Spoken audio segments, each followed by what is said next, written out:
Hello, and welcome to Groupon's second quarter 2026 financial results conference call. On the call today are Chief Executive Officer Dušan Šenkypl and Chief Financial Officer Rana Kashyap. At this time, all participants are in a listen-only mode. Today's call will be a question and answer session only. The company has posted earnings materials, including earnings commentary, on the company's investor relations website at investor.groupon.com. Today's conference call is being recorded. Before we begin, Groupon would like to remind listeners that the following discussion and responses to the questions reflect management's views as of today, August 7th, 2026 only, and will include forward-looking statements. Actual results may differ materially from those expressed or implied in the company's forward-looking statements. Groupon undertakes no obligation to update these forward-looking statements as a result of new information or future events. Additional information about risks and other factors that could potentially impact the company's financial results are included in its earnings press release and in its filings with the SEC, including its annual report on Form 10-Q. We encourage investors to use Groupon's investor relations website at investor.groupon.com as a way of easily finding information about the company. Groupon promptly makes available on its website the reports that the company files or furnishes with the SEC, corporate governance information, and select press releases and social media postings. On the call today, the company will also discuss the following non-GAAP financial measures: adjusted EBITDA and free cash flow. In Groupon's press release and their filings with the SEC, each of which is posted on its investor relations website, you will find additional disclosures regarding these non-GAAP measures, including reconciliations of these measures to the most comparable measures under US GAAP. And with that, I would like to turn it over to CEO Dušan Šenkypl to make a few opening remarks before we jump into Q&A. Hello, and thanks for joining us for our second quarter 2026 earnings call. It's great to be with all of you today. Yesterday, after the market closed, we released our earnings and posted our shareholder letter on our investor relations website. Today, I will make opening remarks and then open up the call for your questions. For more details on our quarterly performance, I encourage you to read our full shareholder letter, press release, and 10-Q. We believe the best things in life happen offline.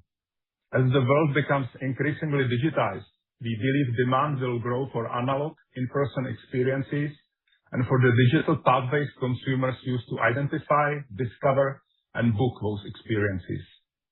Groupon sits at that intersection of consumer intent and local supply, a natural bridge between the AI economy and the millions of local merchants who power Main Street. Q2 fell slightly short on the top line, with billings and revenue each down 1% year-over-year, while adjusted EBITDA finished at the high end of our guidance range and free cash flow was strong at a positive $15 million. The top-line shortfall was concentrated in North America Local, which continued to see pressure in Q2 and came in below our expectations. Looking ahead, we enter Q3 with momentum, with our business accelerating to mid-single-digit growth in July, a positive signal for the trajectory of our marketplace in the second half. Project Foundry, introduced last quarter, remains our most consequential initiative as we redesign how Groupon works to be an AI-native company. Our approach is first principles and company-wide. We are rethinking how the entire organization runs across every function, with AI at the center of how work gets done. Our ambition is that AI handles all repetitive work at Groupon, so our employees spend their time either managing AI agents or talking to customers and merchants. The overarching goal is increasing our execution velocity, collapsing the time between recognizing a customer or merchant unmet need and shipping the solution. We believe operating at AI speed is critical to succeeding in an AI-first world. Just over 4 months in, we are extremely pleased with the progress we have made and the momentum we are building. We are starting to see outcomes delivered faster for our customers and strategic bets moving at an accelerated pace. AI now builds and optimizes tens of thousands of hyperlocal marketing campaigns at scale no human team could run, and engineering output per developer has more than doubled in the past 6 months. This progress and the green shoots we see, while not yet uniform across the entire company, give us confidence we are on the right path. We are doubling down to accelerate this transformation and expect that our organization will be AI fluent by default by the end of 2026. Turning to our strategic bets. The organic search landscape is being rebuilt around AI-generating answers, and our search foundation work is paying off. Revenue from our organic channels returned to growth in Q2 and accelerated to double-digit growth in July. We are using AI to produce and structure quality local content at a scale that was not previously possible, making our platform more relevant to both traditional search engines and AI systems. Organic is an inherently volatile channel, and there is still work ahead, but together with our high-performing paid marketing engine, our improving organic channels are strengthening our reach. Our second focus is making the Groupon experience more personal and more relevant, so that the customers we bring in engage more deeply and purchase more often. Managed channels continued their improving trajectory in Q2 on the customer data platform we scaled last quarter, sending fewer, more effective messages, with revenue percent up strong double digits. And rather than one experience for everyone, we are building a customized one where different customers see a different Groupon experience. Some customers prefer to explore a map, others browse carousels, others a swipe-based interface. Customer signals that arrive in the morning can now become shipped features the same day, a cycle that previously took months. Trust and quality is our newest bet. We are building a curated experience marketplace where every deal earns its place and no one has to second-guess a purchase. We are raising the bar on what appears on Groupon and have remediated or removed hundreds of deals that did not meet it, and AI now resolves the large majority of customer support contacts on its own, roughly 3 times faster than at the start of the year. In the second half, we are adding verification before a deal publishes, a redesigned redemption experience including wallet support, and a pilot of a Groupon AI concierge that helps customers answer questions and book experiences. We also continue to rebuild Groupon's technology stack, and we now expect every surface in every geography to be fully migrated to our new platform by the end of Q3. And this week, we strengthened our leadership team.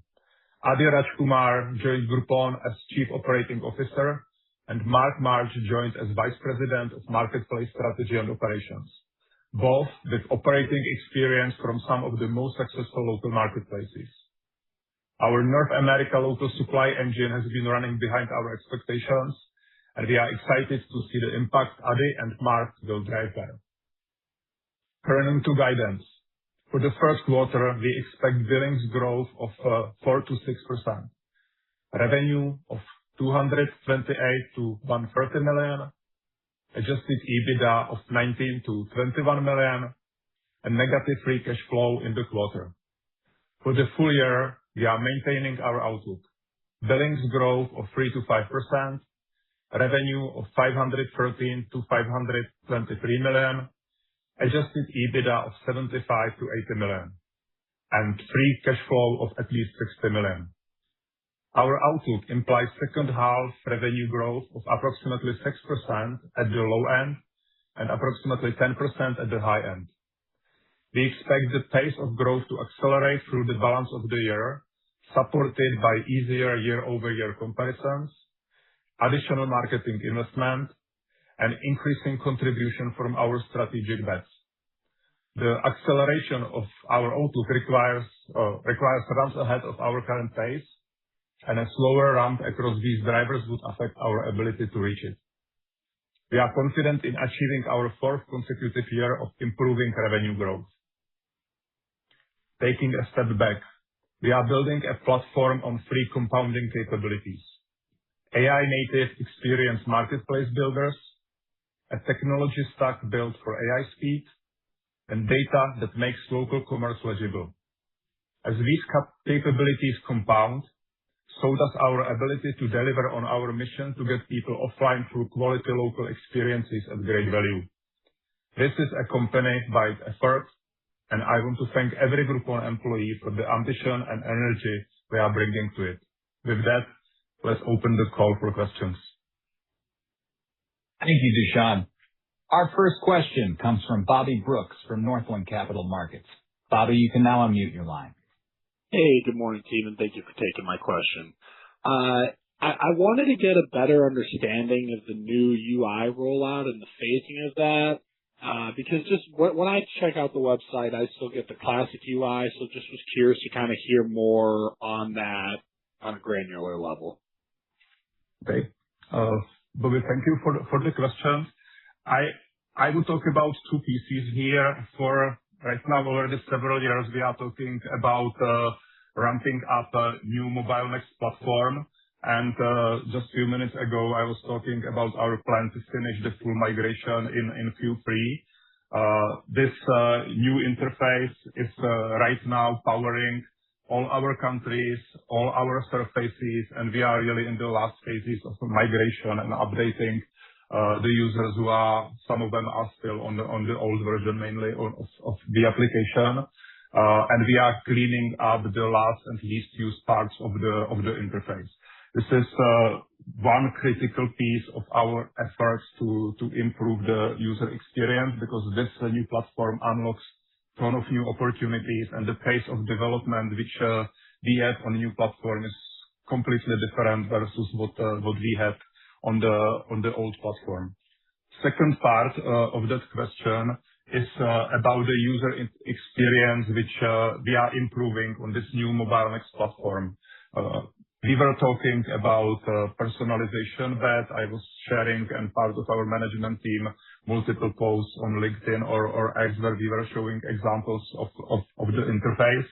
And we are running multiple tests, and we already developed multiple features which we are testing and piloting, and we are identifying user groups who best interact with these features. And I see and expect that during the first quarter, it's pretty much every week when we introduce something new to improve the user experience in terms of personalization.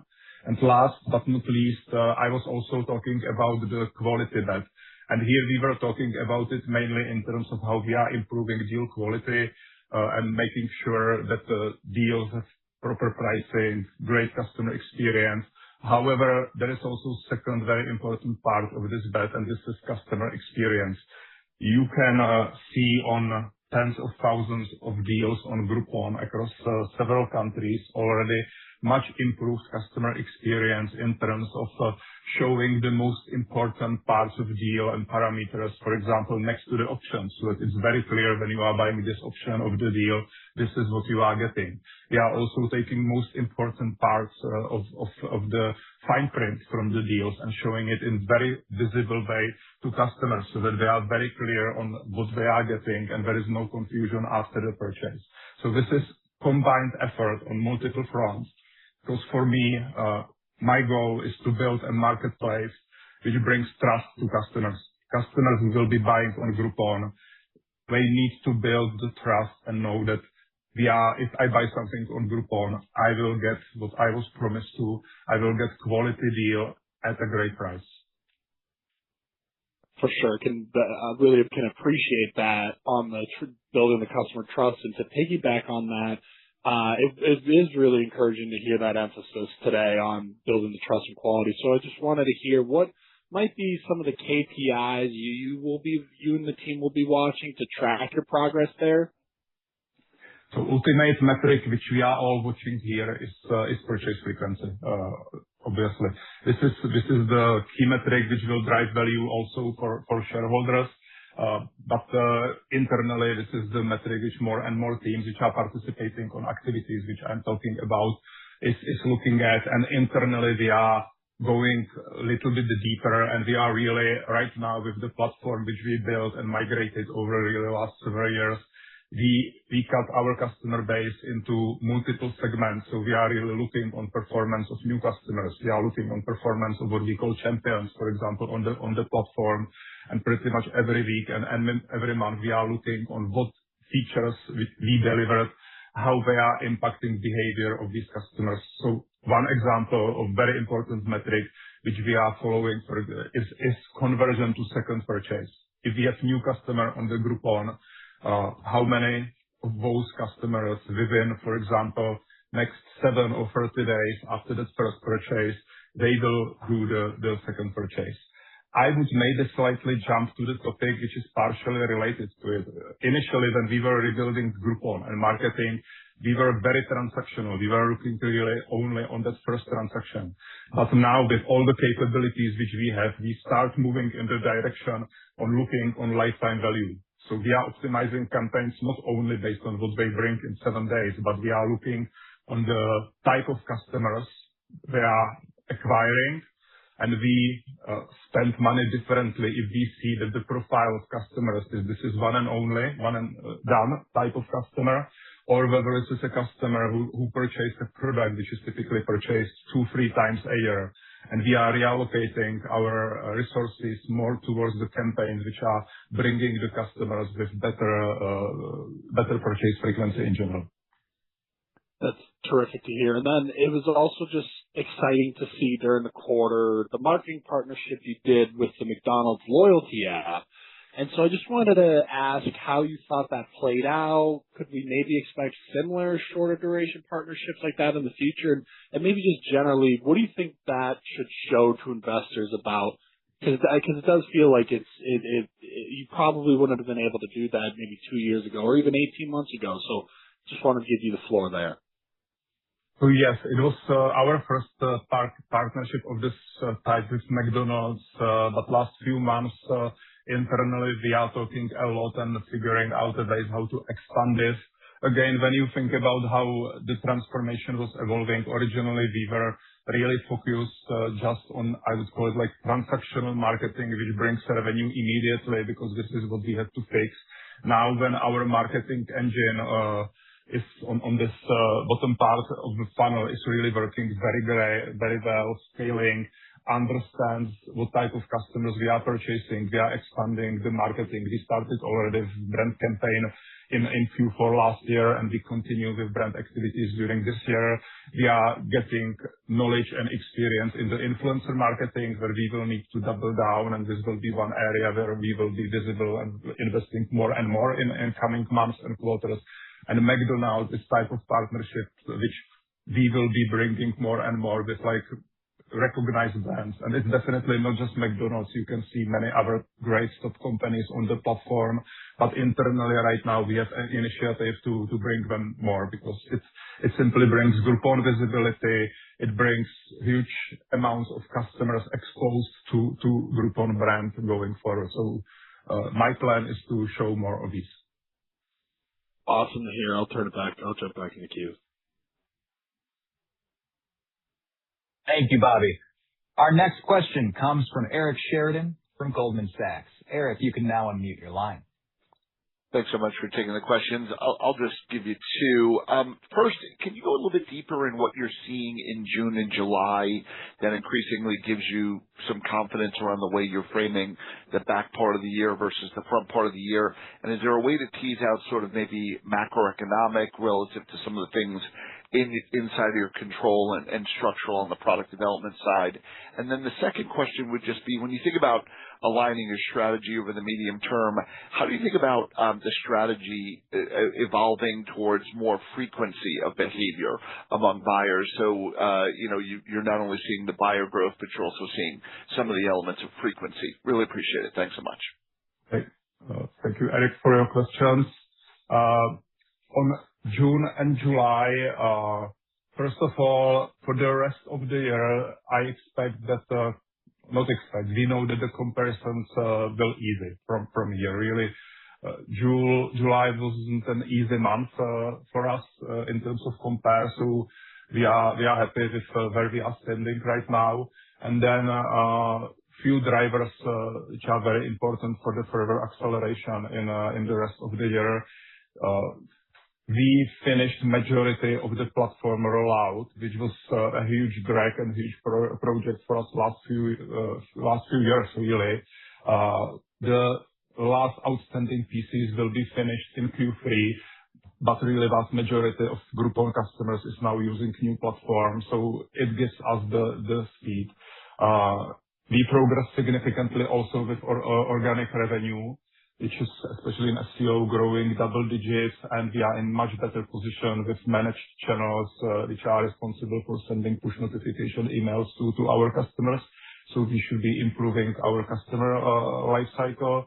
The personalization capabilities which we developed and which we are testing, and we have multiple of them in production, are giving us tools which we will need to accelerate the growth. Also this piece is very important for purchase frequency, because by delivering what customers are expecting, not the generic offer of the deals on the website, but based on the signals which we have about the customer previous behavior, what they are looking at, what they are clicking at, what device they are working with, we can improve purchase frequency. Then we will also allocate more marketing to the second half, and we see improving returns of marketing. Last but not least, we were going through and still going through quite complex transformation to Foundry, making the company AI native. While it's very painful for us and people on one side, on the other side, I can already see results, and I see acceleration of delivery of Badgeware teams which are AI native. The pace how they are able to develop and come with features is really incomparable to anything what I saw in the past year. On the macro piece of this question, in general, demand for local experiences remains resilient. Yes, I fully agree and see that there is a pressure on wallets, and it's probably increasing, but at the same time, it also increases the appeal of value, which is our core consumer proposition. What we see, and when I'm talking to our sales team, it increases merchants' need for demand, which is our supply proposition. We are not counting on macro in no direction. Let's say all our numbers, everything is execution driven, but I don't see macro as a headwind to us. Then on the frequency part, it's mainly about that enablement which we got with new platform and with AI development in terms of features.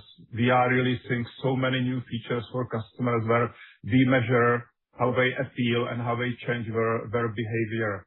I was talking here about the personalization. I can give here another example how we are doing the personalization. We now have much better understanding what people are searching and expecting on Groupon every single day of the week. We see very different behavior, for example, during the weekdays and even within weekdays versus on the weekends. We are customizing the whole engine and the whole platform so that it's simply serving the need of the customer at that moment by analyzing previous behavior, previous data, supply structure. All this will be helping us to improve the purchase frequency, which is one of our top priorities. Then I would mention once more the changes which we announced just recently on the supply side, which was a little bit dragging us last quarter. With the new leadership with Adi and Mark joining, we have very high expectations and very high ambitions on improving significantly also this part of the marketplace.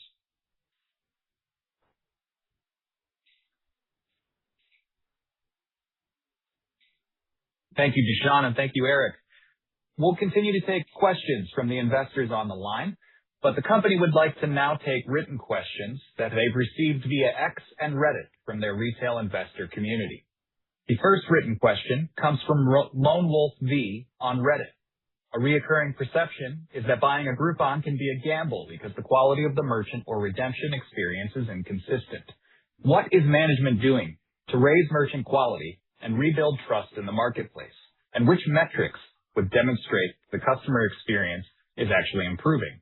Also, to Dusan directly, you mentioned 11 labs on the last call. Is there any supply-side agentic initiative? These are two questions. I will take them one by one. On the first one, on the trust question, we were internally talking about customers and merchants and quality and trust a lot.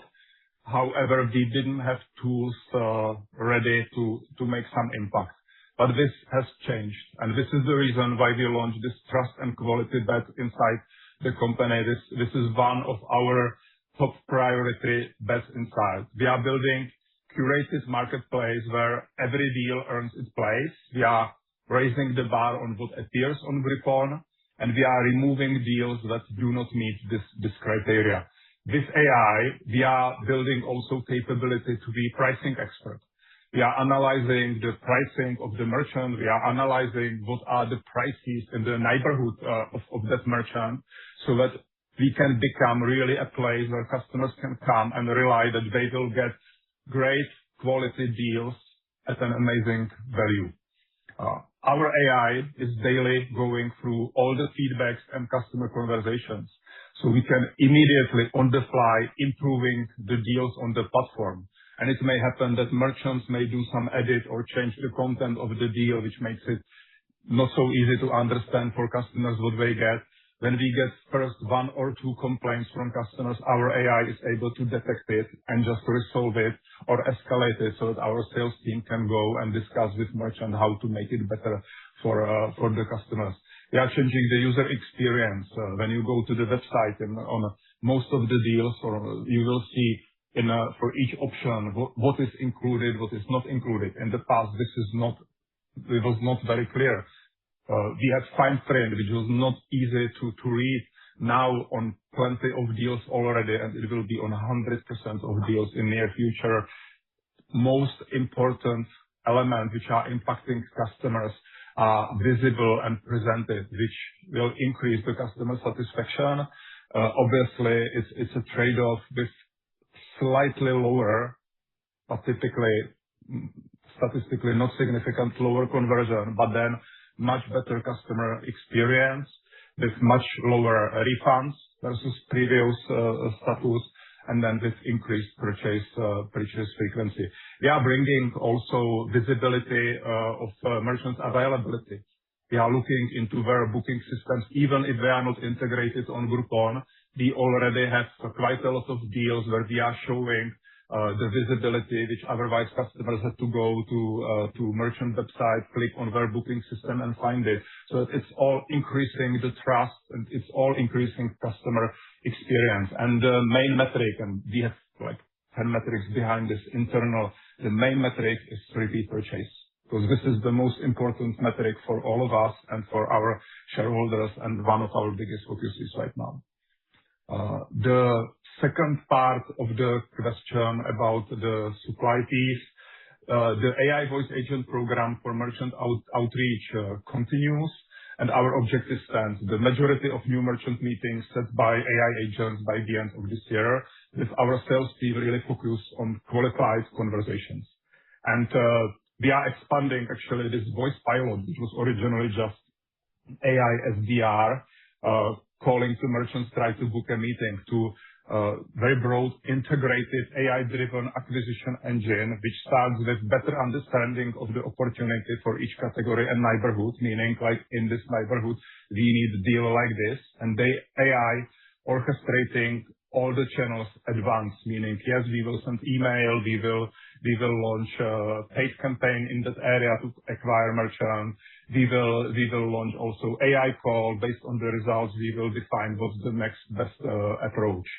I really believe that supply will benefit from this fact, because with AI and with access to all information which we are collecting about merchant communication, we can make whole go-to-market and sales process much more efficient, but also much better experience for merchants. And last but not least, you can see that we are doubling down with announcing Adi and Mark joining Groupon. Thank you, Dušan. We'll move back to investors on the line. Our next question comes from Sean McGowan from Roth Capital Partners. Sean, please unmute your line. Yeah, thank you very much. Hi, guys. Couple of questions. On that trust and quality issue, how are you communicating that shift and that goal to the consumer? You've talked in the past about doing brand marketing for Groupon, but other than the consumer having a good experience and being maybe positively surprised or whatever, or pleased, how are you communicating that this is an important strategy or goal for the company? So Sean, thanks for the question. Similar to many other areas, we are trying to do the work first, and then we want to let the results speak for ourselves. I don't think that if we would start communicating this, as long as we can't stand for 100% of deals on Groupon and 100% of experience, that it would do us good in the long run. So this is internal focus right now, which is running already for several months. You can see the change in the user interface on the website.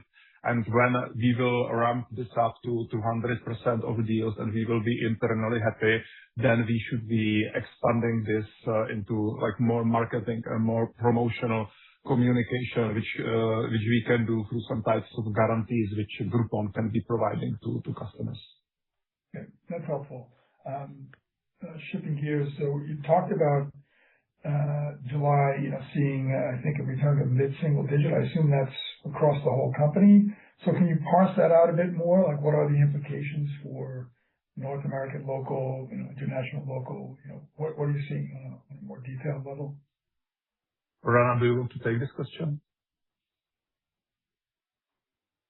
Sure. Sean, great to hear from you. Thanks so much for the question. We are seeing, I would say, broad-based strength across the platform. So if you look at it, North America and international, we saw strength in July. We are also seeing a strong presence in our Things to Do business and our beauty and wellness business. It is the season for Things to Do right now, and our Things to Do portfolio is really doing very strongly, and we're quite pleased, specifically in the tours and attractions space, but also in the local activity space. We've got great assortment. We're executing well in the season, and our customers are really responding.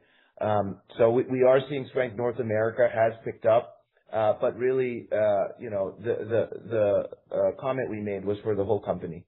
Thank you, Sean. Okay, thanks.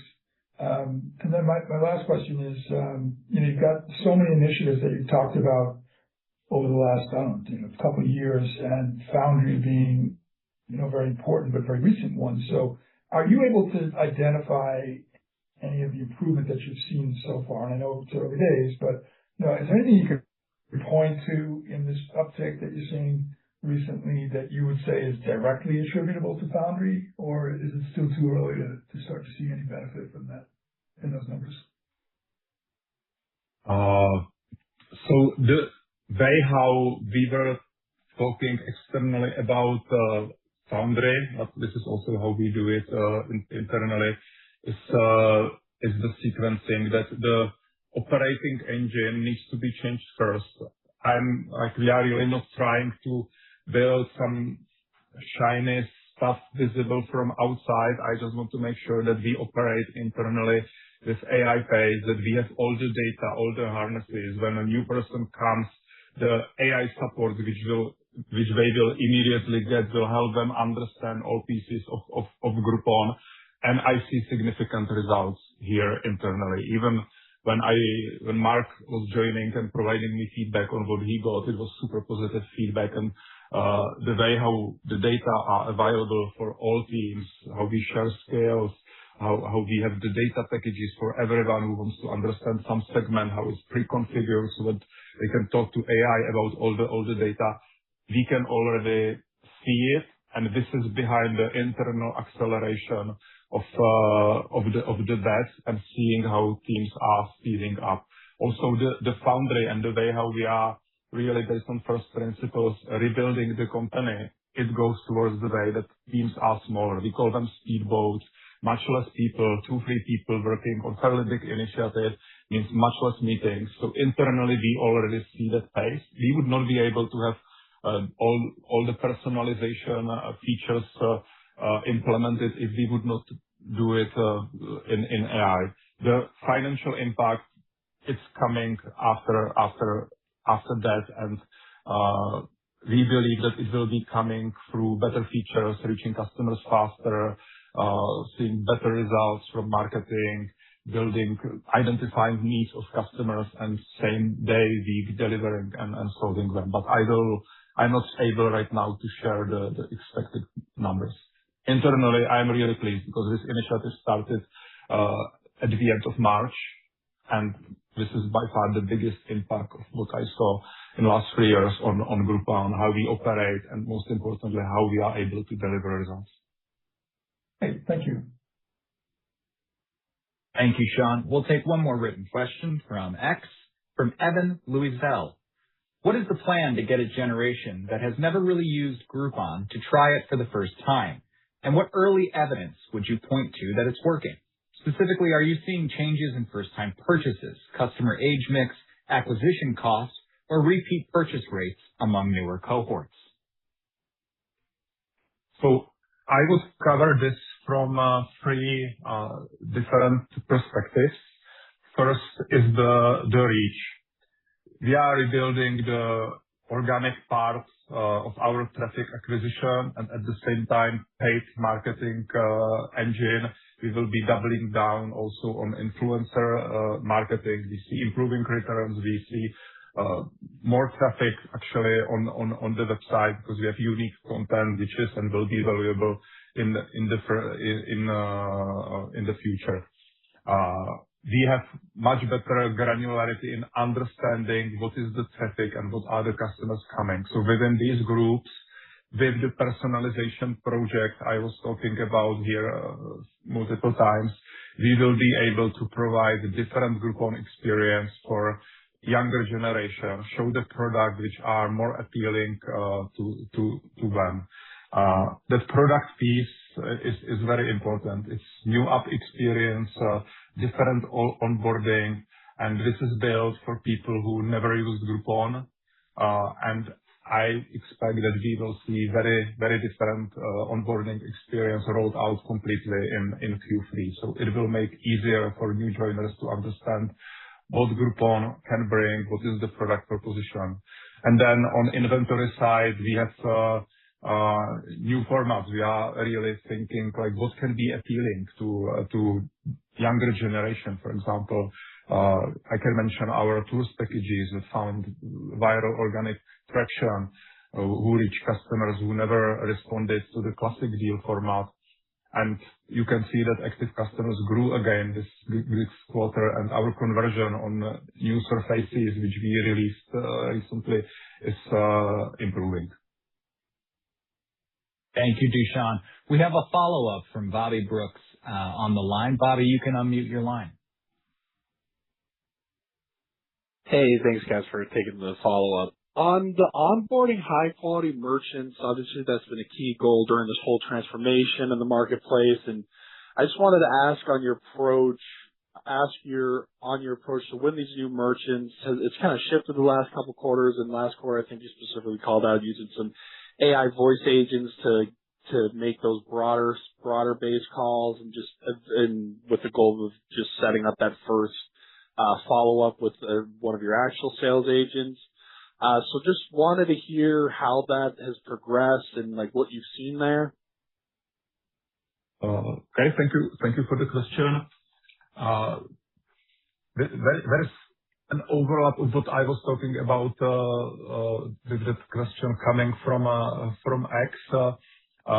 We have internal pilots on AI voice agent who is able to call to merchants and discuss with them the Groupon value proposition and set up a meeting with our agents. Right now, we see the future of this segment really to be like multi-touch AI engine, which will be customized to understand what we need where, and then run the complete communication and marketing channels to approach right merchants in the right location. And AI piece is part of it. I still believe that by the end of this year, a majority of these like cold calls to small merchants and the marketing approaches, emails, SMS messages, paid campaigns will be done by AI, with AI really understanding what's happening on each channel and deciding what's the next best action to bring that merchant on board.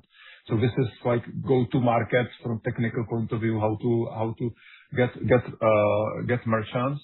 Second, in how we are running sales and what I see as a new initiatives, we are already running internal sales brain, which is digesting all information which we have about merchants, about our communication with them, about performance of deals, about performance of other deals in that neighborhood. That AI-driven engine is building recommendation, what are the next actions which we should take on our product portfolio. The impact is that if you are a salesperson, you get amazing support by this engine because like every day it tells you like your next action which you should do is to call to this merchant, because if that merchant asks a gifting option to the deal, they can expect that we will do 50% more, for example. Or they, based on this quality that I was talking about, the same engine can come and say, please call to this merchant, and if you fix this on the deal, we can expect that the refund rate would go from whatever, from 10% to 2%, for example. Really it will be understanding, and it already understands the value delivered by each action, which will make whole supply engine more efficient. That's super helpful color. And then just maybe another follow-up for Rana is, it seems like, so to inflect the rebound in July, it would seem like North American local is at least high single digits. Is that accurate? Is that a fair logic? And could you maybe quantify it with, it's definitely, I was under the impression that it was still a pretty tough comp for you guys in July. Just any more color there. Yeah. So we're not going to start getting into like the exact numbers for, more of our business beyond what we've said. I will give more color though. North America local did improve versus Q2. We did also see strength in North America travel. Dusan mentioned it. It's also in the script. We've had some really interesting progress with a new format that we've been developing on tour packages. Obviously, this is very small, but just from a year-over-year basis point standpoint, it also does help a little bit because that we're seeing some strong strength there. And then, in terms of international, if you look at it, let's say it maintained the level that we were saying. So yes, the strength is coming from a pickup in North America local, North America travel. But I don't think we will go into more specifics than that. Fair. Appreciate the color, and thank you guys for the time. Thank you, Bobby. We have another question from the company's retail investor community from Outlier Capital on X. Management has highlighted the importance of increasing customer lifetime value, session frequency, and platform stickiness as a part of the shift to an AI-native operating model. Have you evaluated or considered launching a subscription product that could deliver exclusive deals, enhanced personalization, priority access, or other benefits in exchange for a reoccurring fee? Yes, we did, and we are. And my answer here will be very similar to the question I got regarding the quality and how we communicate it to our customers. We obviously evaluate models that deepen the customer relationship, and membership economics are very well understood in our space. And I fully agree that there is huge potential there. At the same time, the sequencing, how I see it, first, we have to make the marketplace model relevant, build this quality and trust piece that people who are using Groupon will trust Groupon and will be coming back more often.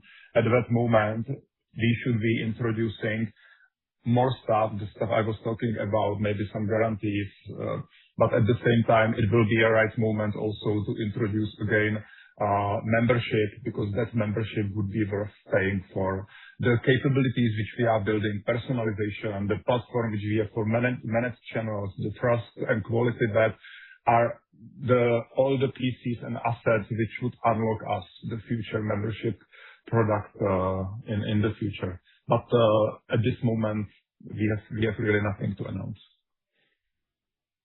Thank you, Dusan. One more question from Compute Alpha on X.